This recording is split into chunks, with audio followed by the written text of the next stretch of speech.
gotta get your brain right if you're trying to make $1 million. If you ain't gonna do it for yourself, then do it for your mama. Only stay surrounded by them people if you know they solid. Elevate your hustle up today to double up your profit. Trying to learn some game, Xavier gonna talk about it. No Deanna speak that shit that everybody vouching. Ain't no more excuses valid. Get up off the couch and get up in your bag. To your bank account, need an accountant.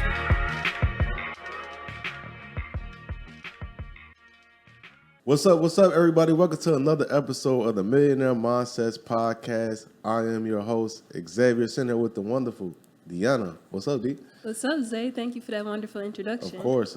A wonderful introduction because it's a wonderful episode. Today, yes, we got a very, we say every guest is special, but today we really got a very really special. You know what I'm saying? Because we got a super dope person, man. We connected in Orlando, so we both were speaking at my guys, J Monopoly, a Better Way conference. And after the conference, we went out and we kicked it, like we had dinner.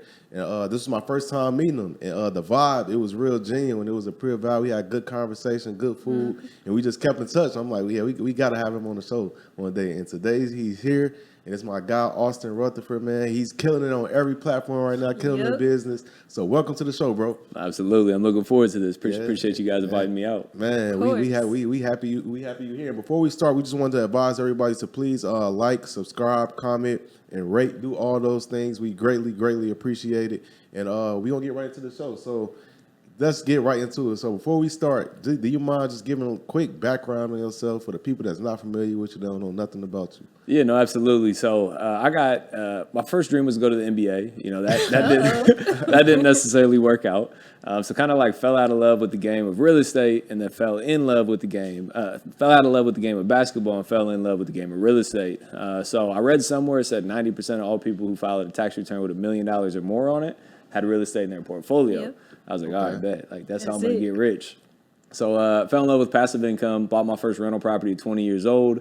Started flipping houses at 22. Probably done 350 houses since. On about almost $10 million rental portfolio.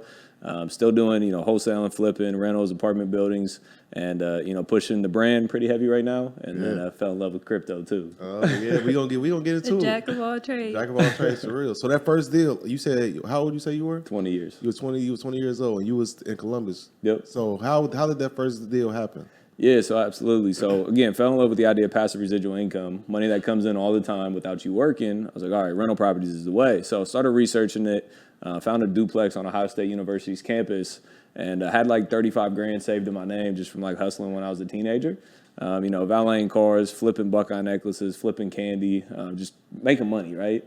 So I had 35 grand. I was valeting for about a year and a half at the time, and then used that as a down payment, bought the property. I was making about $1,000 a month in cash flow. Owned the property for 8 years, actually sold it like 2 weeks ago.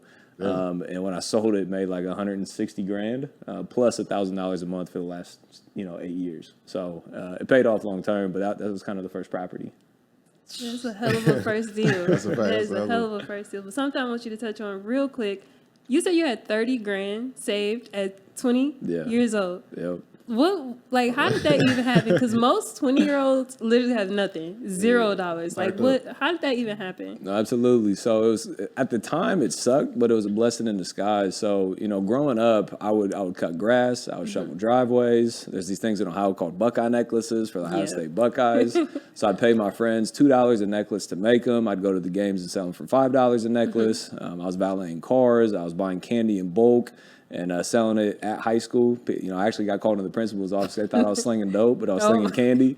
So I just always started making money. And, back in the day, I always would lose my wallet. And I'd have a few $100s in there. And my parents finally was start a bank account. But I wasn't old enough to have a bank account, so the bank account was in their name. It was just my money. So I started putting all this money into the bank account, stacking it up. And every once in a while I'd be like, yo, mom, I want this 4-wheeler. It's $3 grand. Let me buy this 4-wheeler. Yeah. And they'd be like, nah, you can't have your money. And at the time, I was like, what you mean I can't have my money? It's my money. But looking back, I turned 20 and bought a crib with it. I was like, man, that was a blessing in disguise. So just kind of making money young and delaying gratification and being blessed that I guess I couldn't touch my money. Yeah, definitely. Was saving something that was stressed in your household, with your parents? Yes, not necessarily saving, but looking into the future. We're not wealthy by any means, but we've never gone without. So like they've always like talked about retirement and, you know, putting a portion of your money into, you know, IRAs, 401ks, things like that. So it was definitely, you know, a conversation that was had when we were younger. That's really good. That's really good. No, that's crazy. So your second deal, was it pretty much modeled after the first one? Nah, so it was very, very different. So like the first deal was a rental property. It's just something, you know, I owned for years. And then so I spent the 35 grand on that deal and I was broke. Like I didn't have any more money. So it took me 20 years to save $35,000. I was like, man, you know, if I want to buy more rental properties, I got to find a way to make money faster. So my realtor made like $8,000 on commission on that deal. So I was like, bet, I'm gonna go get my license. Went and got my license. Took me like a week to get my license. You know, I just did it straight through. Sold a couple houses, hated it, met a mentor, paid him $25,000, pulled out new credit cards, maxed out the credit cards, paid him 25 G's. And 16 months after that day, ended up flipping my first house. It was a $74,000 purchase, $170,000 rehab, and then ended up netting $107,000 net profit on that first flip. So I was able to raise $250,000 from other people to fund the deal. Flipped it, sold it, made 100 rags, reinvested it all back into the business, and it just took off from there. Damn. Something I want to ask you though is you paid $25K for a mentor, Yep. and I know a lot of people have a hard time justifying spending that amount of money on mentorship. What value did you get out of that process to help you, you know, move forward? No, absolutely. I believe wholeheartedly in education. I don't really believe in the traditional system. College. So education is needed. You don't have to spend 25 grand, you know, to get into the business, number one. But, you know, spending money on a course, on a mentor, on somebody who's done what you're trying to do, I think is amazing. You know, I just spent 15 grand on a mentor in the crypto space last week because I'm like, all right, you know, I'm trying to blow this up. You know, let me learn from somebody who's doing it. So 90% of this business is mindset, right? So like they teach you the how-tos, but you can learn a lot of that on like YouTube and stuff.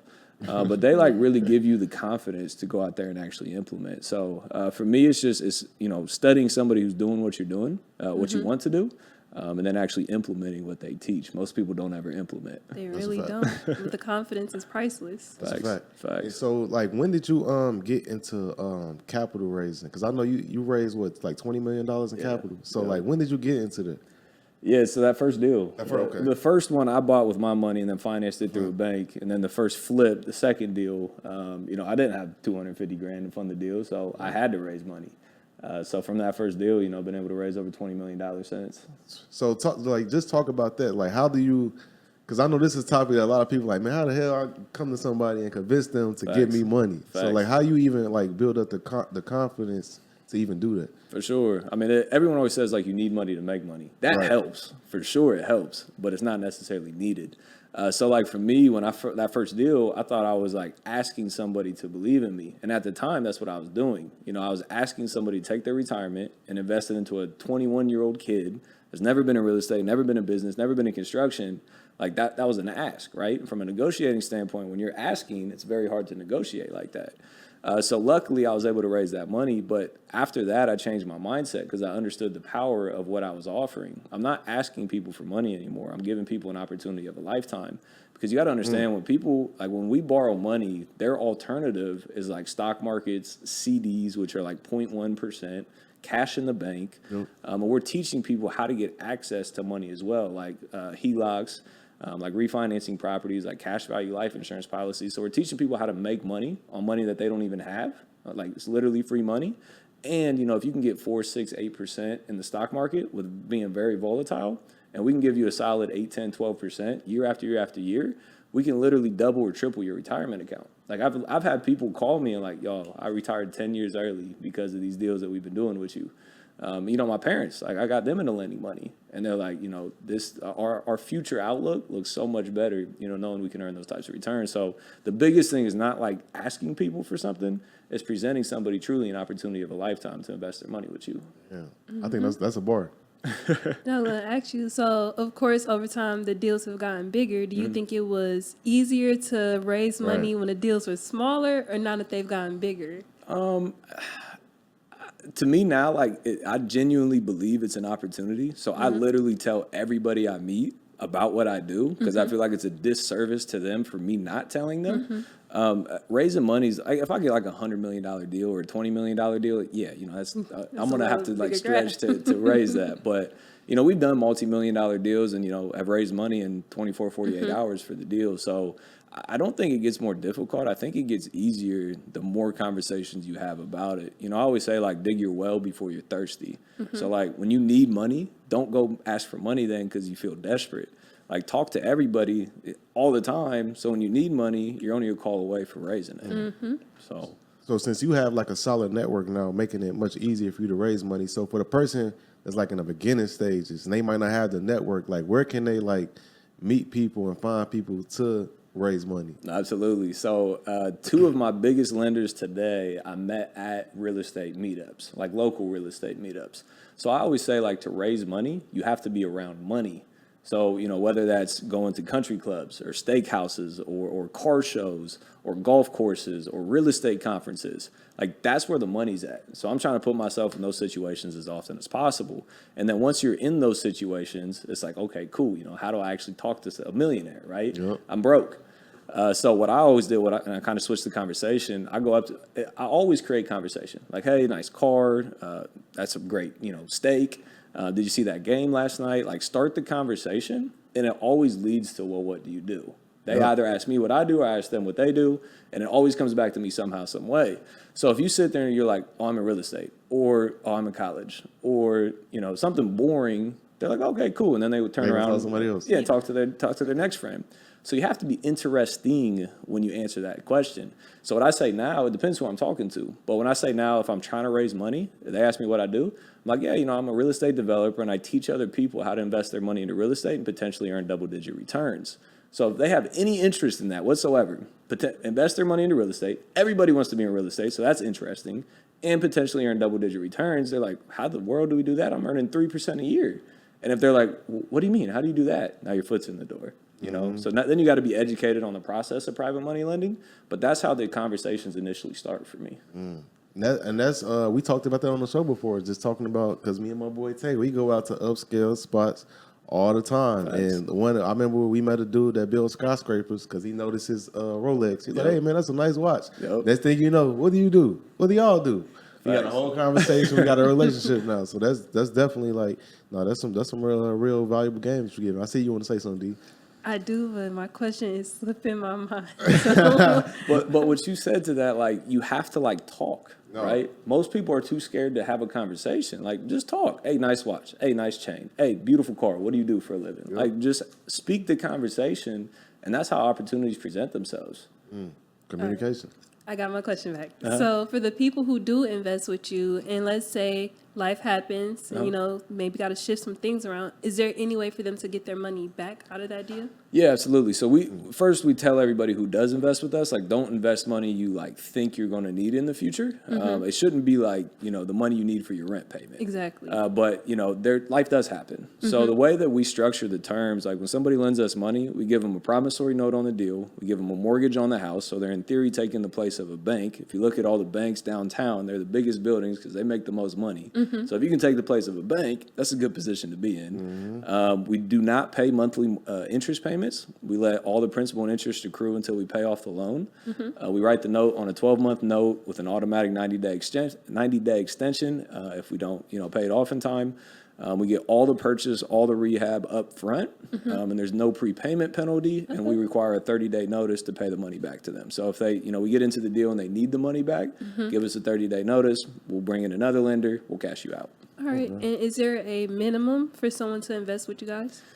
So like the lowest amount of money we've taken is like $25,000. Okay. Highest is millions of dollars. But like it just depends on the deal. Like let's say we have a $150,000 property. It's a $100K purchase, $50K rehab that we're trying to raise for, and somebody has $100K. So they'll be first position on the loan, and then we'll go out and we'll raise another $50,000 for second position. And that's how like those smaller numbers kind of come into play. Okay. Gotcha. And how are you deciding like whether you're going to buy a property to rent or buy something to flip? Great question. So when I started, it was just flipping, right? Flipping, wholesale, and trying to stack up as much money as possible. Hit the multiple six-figure months. That's what everybody on social media was doing. It looked great. I was like, cool, I'm trying to do that. But then the problem is what I did, I woke up 4 years later and I was still doing the same thing. I was chasing the same deals. I closed a deal, make a check. I had to go get the next deal every single time. And I was like, man, like that's not like the lifestyle I want. Like I want freedom. I don't want to have to be chasing money all the time.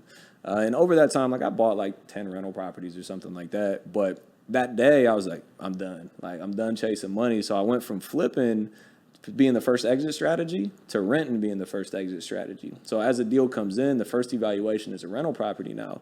So we bought like 40 rental properties in 90 days because we made that pivot and that's what we was focusing on. So now when deals come in, our first option is to keep it as a rental. And what we look for is we look for $400 a month per door per month in profit. And we look to get into the deal using none of our own money, using the BRRRR method, buy, renovate, rent, refinance, and repeat. And if it hits those numbers, we're keeping it as a rental, no questions asked. If it doesn't, then we look to flip. If it doesn't fit that, then we look to wholesale. That makes sense. What primary market do you guys invest in? Columbus, And why? Ohio. Columbus, yeah. Why Columbus? It's just where I'm born and raised. It's what I know. We've wholesaled in like Cincinnati and Nashville before. I know Columbus, so I know if I'm like getting a good deal. I have the contracting teams, I have the property management teams, so it's just kind of where I've built it at. Makes sense. How has Columbus held up since the pandemic started? It's going crazy. Yeah. Like that. I bought a house. I did like the BRRRR method on a duplex, and when I did it, it appraised for $210, and I just sold it for $380, and that was 2 years ago that I bought it. Columbus? So 2 years, it almost doubled in value. That is crazy. So Yeah, like I see. those two, like I sold, it was two duplexes. I sold them both, made 200 racks a piece on them. Like it's Columbus is crazy right now. Man, I had no idea Columbus was like doing that. No, I've People never don't thought talk about about that it market. enough. But it's like they're trying to make it the next Silicon Valley. Like, you know, there's been like smart city grants that have been given to the country, and Columbus has beat San Francisco for those grants. So like it's booming. You know, I don't think it'll be Silicon Valley, Yeah. but it's definitely growing. We might have to make a trip to the Right. Come out. I definitely didn't know that. So as far as flipping property, so like what is some of the like what's your favorite strategies when it comes to that? Yeah, keep it simple, right? You know, I went in and I've over improved properties, and when you do that, you spend a bunch of money on the rehab. But like, so sometimes we used to rip out all the kitchens, every single one of them. Now we paint existing cabinets, which saves us like $2,000 to $4,000 a deal in material and labor. You know, I just thought back in the day, I was like, everybody wants new cabinets, right? So ripped them out, and I probably did 100 houses like that. So I lost 200 to 400 grand doing that when I could have just painted the cabinets. So like we try to keep it super simple, not over improve properties, improve them like to a level where we know it will sell, and then sell it. You know, don't spend it the least amount of time as possible in it. And when I got started, we were doing like deals that needed $150,000 in rehab. Like these were massive projects, getting them to the studs, additions, foundations, like everything. And it was a lot of work. And I lost some money on some of the deals because like numbers get way out of whack when you're doing projects that big. And made a lot of money, lost some money. But I was like, bro, this is a headache. Like I have to be on site, you know, managing this because it's a lot of moving pieces. It's like I don't want to be on site no more. This is kind of when we made the rental pivot. So what we do now, we don't rehab properties that need more than $40,000 of work. So buy to sell, buy, renovate, list, and sell is usually about 90 days. So we're getting in and out of these properties as quickly as possible.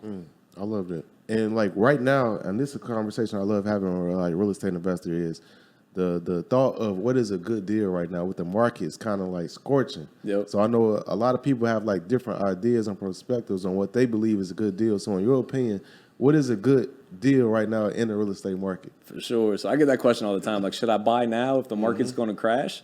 And the way that I look at it, if it's a deal, we're still buying, right? So if we buy a rental property and it cash flows $400 a month in positive income, it really doesn't matter if the value of the property goes from 200 to 170 or 150. It doesn't matter because we're still making money every single month. So real estate markets go up and down, but always go up over time. So if I'm able to buy this property, get into it, cash flow it, but the value of the property happens to go down and we have a market crash, I'm still positive cash flow. I can weather whatever time it takes for the property to increase in value again.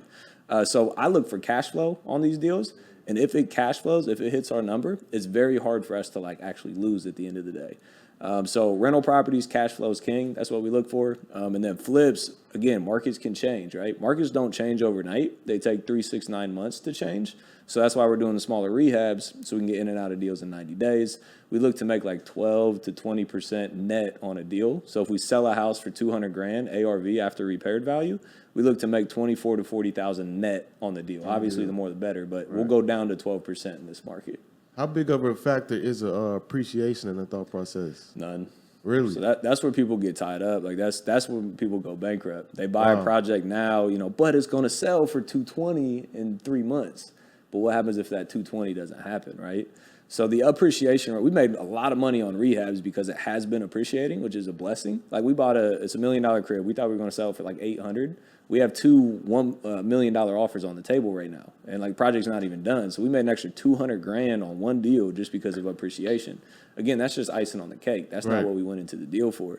But like that's when people get like messed up. They start over projecting numbers, markets turn, and then they're stuck holding the bag and they got to go bankrupt. So we don't do any. I love appreciation, right. but we don't value the property based on that.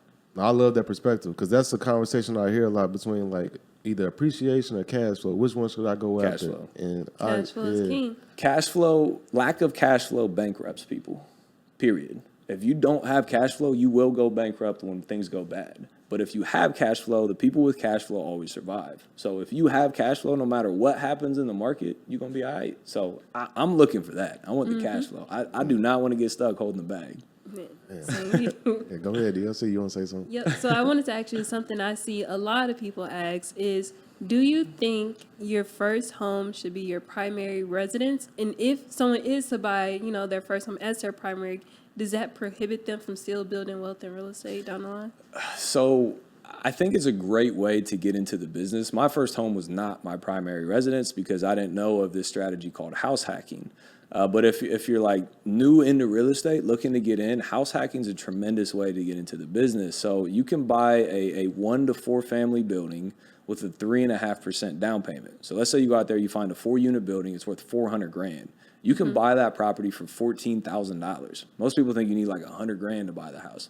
$14,000 can get you into 4 units, owning 4 units, making $400 a month, $1,600 a month, and like getting into real estate. But the cool thing is you move into one of those units, so you're only making $1,200 a month instead of $1,600 a month net profit, and you're living for free. You know what I mean? So your tenants are paying your mortgage for you. That's like house hacking, living, but you're hacking it. And by the first time I moved out of my parents' house, which was after I owned a bunch of real estate, which was kind of weird, but it was a Burr method, and I house hacked it. So I got the house for free. I never put any of my money into it. And I was living for free because I house hacked it. It was a duplex, had someone move in and rented other bedrooms in my house to some of my friends. But it's a tremendous way to get into the game of real estate. And to your second question, does it inhibit you from growing wealth in real estate? Absolutely not. It doesn't hurt you in any way, shape, or form. A lot of people ask me like how you can continue to buy rental properties because you have this debt to income ratio thing. But the more houses you buy, the more debt you have. So how do you qualify if you have more debt? The thing that happens with real estate, if you buy the deals, that cash flow, you become more bankable every property that you buy because you have more income coming in every single property. So it helps your ways of building generational wealth because you have more income coming in and you no longer have a mortgage payment. So your debt to income ratio is better at that point. So it does not stop you at all. That's the perfect answer. But let's take house hacking out of that scenario. Like solely, I just want to live in this house with my family. Yeah. Do you still think that's a good idea? I would not do that. Okay. So like the game I play in my head is like everything I want in life, how do I get somebody else to pay for it? So like if you want a house to live in, it's going to cost you $3,000 a month in a mortgage payment to live with your family. Go out there and buy 10 rental properties. I know it sounds like a lot. It's not once you learn the game. Buy 10 rental properties, make $4,000 a month in income to then pay for your house that you want to live in. So it's asking yourself different questions and you get different answers.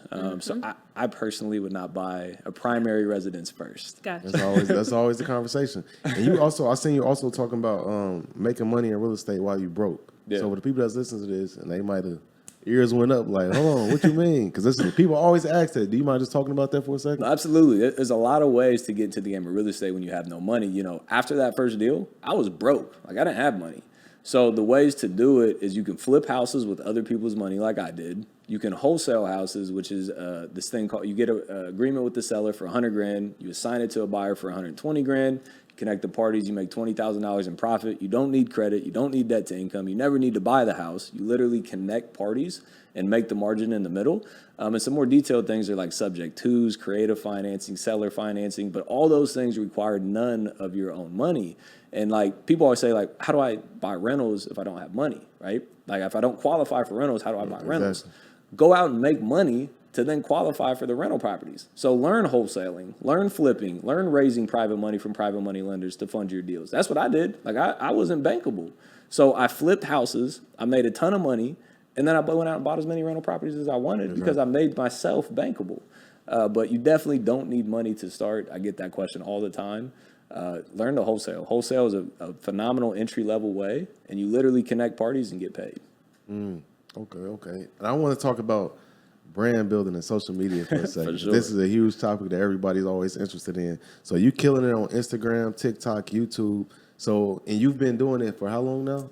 About 2 years, year and a half to 2 years. That's how long I've been pushing. I've been on it for longer than that. But you just started like really pushing it in 2 years. So like, what's some of the key takeaways that you could say to building a brand? Because that's fast. Yeah. But then even 2 years, that's fast to build it at the level that you build it at. Like, what's the biggest takeaways you could say you learned over time? No, absolutely. I believe 3 massive opportunities exist in today's world. 1 is real estate. It's created the most millionaires ever. 2 is crypto. I think it's going to go crazy. And 3 is eyeballs, which is having a brand, social media. So those are the 3 things that I'm pushing right now. When I started, I was just like posting to post and add value. Now, like we actually like try to like get what touches the most people, what gets me in front of as many eyeballs as possible.